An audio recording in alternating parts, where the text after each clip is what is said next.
Welcome. We wanted to chat to you today a bit about the International Whaling Commission, or the IWC, and really just wanted to know how it works. So the problem with whaling is that we're trying to use an instrument that was negotiated in the 1940s to regulate behaviour in the 21st century. And the Whaling Convention, which was adopted straight after the Second World War, was a convention for the conservation and regulation of whaling. So it was about the sustainable use of the resource. It was an attempt to put some controls around what was then some very unregulated behaviour and taking of the great whale stocks, and it wasn't very successful. The countries that were engaged in the convention still behaved fairly cavalierly, took whales outside of its terms, and it fell into disrepute. Eventually, people had to stop whaling because the great whale stocks were so heavily decimated, the fin whales and blue whales and of the kind.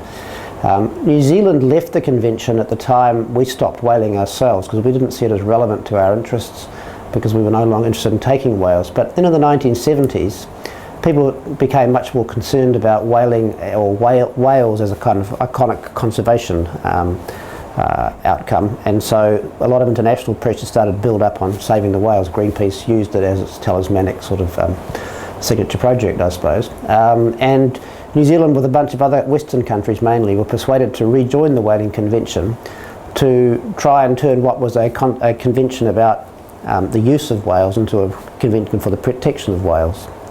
So the membership of the convention grew quite rapidly in that period, and eventually the conservation numbers outweighed the use numbers.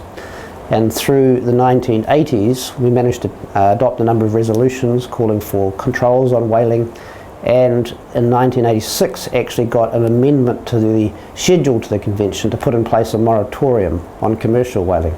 So that stopped all commercial whaling for the countries who signed up to the moratorium. Initially, Japan refused, as you're allowed to under the convention. You don't have to sign up to a schedule amendment. Japan objected, so did Norway. Eventually, Japan dropped its objection to the moratorium and became bound by it, whereas Norway has always maintained its objection, which is why Norway continues to take whales on an overtly commercial basis in its waters, but it only fishes in the waters around Norway now.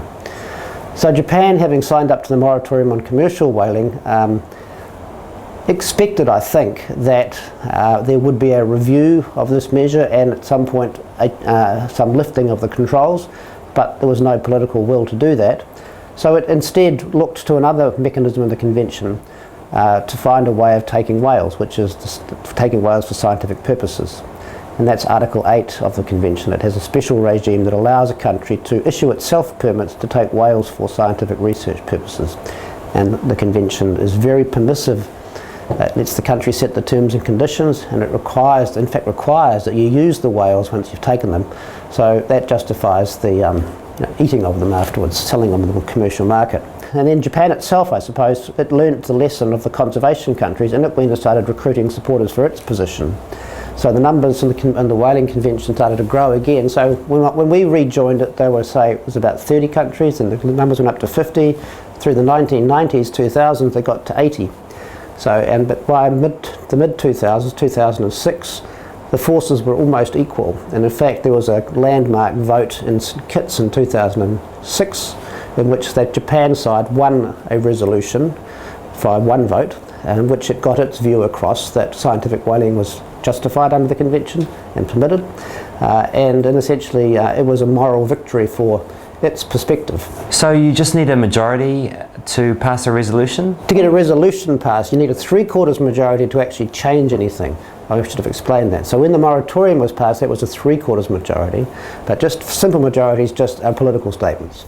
Okay, but what that showed is that for those of us, it was that this battle had become largely sterile. We were getting absolutely nowhere. So I understand that New Zealand had an attempt at a compromise position. Can you explain what we were arguing for there? 2007, there was a kind of mutual recognition that this was kind of pointless and we should try and look at something else. And so Japan and the pro-conservation side got together and said, well, maybe there's another way. Maybe we can figure out a way to resolve our problems. And so we entered into what was called a diplomatic process for 2.5 years, in which we tried to negotiate a compromise. Now the problem with that is that neither side was actually willing to change their fundamental positions. So our objective in this was to stop whaling, especially in the Southern Ocean. Japan's objective was to allow it to continue a level of whaling. So if you've got someone wanting to take whales and someone wanting not to take whales, what's the compromise? Probably to allow them to take a few whales. And that was where the direction of the discussions got to. At the end of that process, there was it was an intensive period in which Sir Geoffrey Palmer chaired a meeting of the core countries. New Zealand was very much involved, and at the beginning of 2010, a package was put together that would have allowed, it set out a whole bunch of things that would have changed the Whaling Convention to be a more conservation-minded organisation, to get rid of a lot of the sort of silly debates we used to have, and also then it had a schedule to allow a limited level of whaling. Now we couldn't actually agree on the numbers. So the chair of the negotiations, not Sir Geoffrey, the chair of the organisation, was left with the job, not very easy job, of putting the numbers in. And so he put the numbers in, and in the Southern Ocean, what he proposed was 400 whales for the first 5 years, followed by 200 whales for the second 5 years, so an average of 300 whales to be taken, minke whales only, to be taken in the Southern Ocean. Now, from a kind of abstract perspective, that looked quite good. If you think Japan was issuing itself permits to take 850 whales, this would certainly bring the number down. And our not very subtle objective was to get the number so low that Japan would find it commercially uninteresting, and that they would give up whaling. That was our hope, was that this would lead to a complete end of whaling in the Southern Ocean. The problem was that for some countries, any permission of whaling was anathema. And so when we went to the meeting in Morocco in 2010, rather than focusing on getting this package up, there was a kind of push, particularly from this country to South America, but also with Australia, because it had just launched its court case, to basically say we can't have any deal that would allow any level of whaling in the Southern Ocean at all. But Japan said, well, as long as that there are heavy voices against it, we don't believe, because they wanted consensus, no voting, just a consensus outcome. They said no, that's not going to work, so the deal was basically shelved. And a year later we had another meeting, this time in Jersey, in the Channel Islands. That was only a few months ago, and basically it was clear that there was no prospect of reviving any kind of compromise in that way. So let me just explain some of the legal technicalities that apply. People hear that Japan is whaling in a whale sanctuary and that this is something terrible.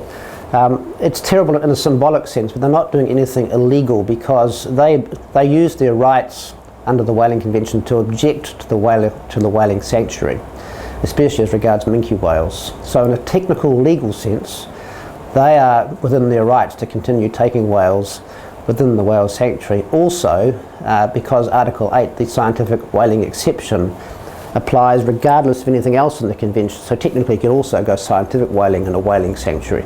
So these things might seem nutty in a world political sense, but technically Japan has some legal right on its side as regards that matter. I hear that Australia is taking Japan to court.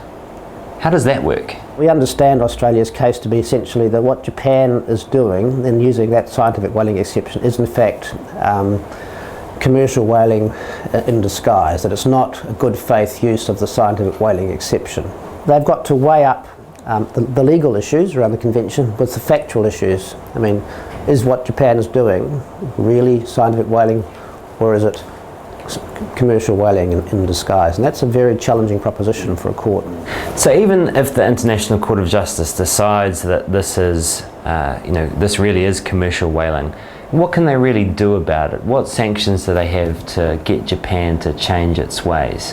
Well, I guess there are a couple of things. I think Japan is a well-respected member of the international community. If the court was to hold that Japan couldn't use the scientific whaling exception, what it was doing, I expect Japan would comply with it, with the decision. The question would be then whether it would want to then withdraw from the Whaling Convention. One of the challenges that we've faced over the last 10 years about this whole exercise is that Japan has been quite open about the fact that if the pro-conservation side so dominate the whaling convention to the point where it's unable to get its voice recognised and its views heard properly, it has said that it would be prepared to consider setting up a rival organisation with its supporters. And we've not wanted that, because obviously if Japan were to do that, it would set up an organisation that would be more directed towards its worldview about taking of natural resources. So the only way we can control Japan's behaviour is through a convention. But you need them to positively be part of that convention for it to work. And that's true of all of these international resource regimes, whether it's fishing or minerals related. You need the parties whose behaviour you're trying to affect to be part of it to have any kind of chance of making things work. I mean, what we've been trying to get Japan to buy into the idea is that the Southern Ocean is something different. We see this as a place where we should try to preserve resources as much as possible. They don't have a need to go whaling. I mean, they don't need whale for their diet. I mean, and not that many people eat it in Japan. That's clear enough from the publicity. It's almost they're insisting on it more for reasons of principle. And we know that part of it, the argument is that they feel that if they give up on the principle in relation to whales, then the next time that it'll be applied is in relation to fish, and in particular tuna, which is now so much the focus of international attention. And I guess what we're saying to them is you shouldn't see the argument in those terms. I mean, that whales are different, and that there's a perfectly sound case for saying the Southern Ocean whaling is something we should leave alone and let the whales just live. And there's an open question about whether we would also condone whaling in the Northern Hemisphere. Japan also does some whaling up there. But we at least are saying that the Southern Ocean is something special, and let's try to get that protected as the first step. So what future do you see for the International Whaling Commission? We don't quite know where the Whaling Commission is going to go from here. I guess our worry is that with this process of compromise coming to an end, we don't quite know where we could revert back to the bad old days of passing resolutions, and they become very acrimonious meetings very quickly. We actually don't think that's a very good outcome. We would prefer to be trying to engage more constructively with Japan, but if there's no hope of getting them to actually contemplate reducing numbers in the Southern Ocean, preferably to zero. In fact, that's our policy. It has to be to zero. Then we can't have a conversation. So we are concerned that the whole whaling convention could become quite destabilised over the next little period if because compromise is sort of at an end, and both sides are retreating to their camps, not quite sure where it goes next. And particularly with the court case coming. Now, I should say the Japanese, at least ostensibly, say that they're very comfortable with the court case. They think the chances they're losing are not very high. They're confident, I think, well, of course they would be, they'd be confident that the court will say that the convention provides for scientific whaling, and therefore it must be allowed. The question will be to what extent. So from our side, there's some risks in the court case. It could actually end up legitimising what Japan's doing. We don't want that as an outcome.